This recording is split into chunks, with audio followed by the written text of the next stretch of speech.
أعوذ بالله من الشيطان الرجيم. بسم الله الرحمن الرحيم.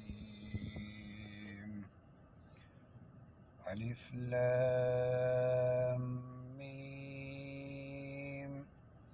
ذلك الكتاب لا ريب فيه هدى للمتقين الذين يؤمنون بالغيب ويقيمون الصلاة ومما رزقناهم ينفقون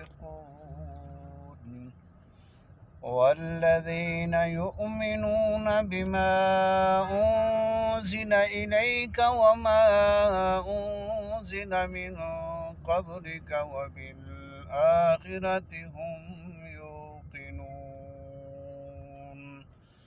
صدق الله.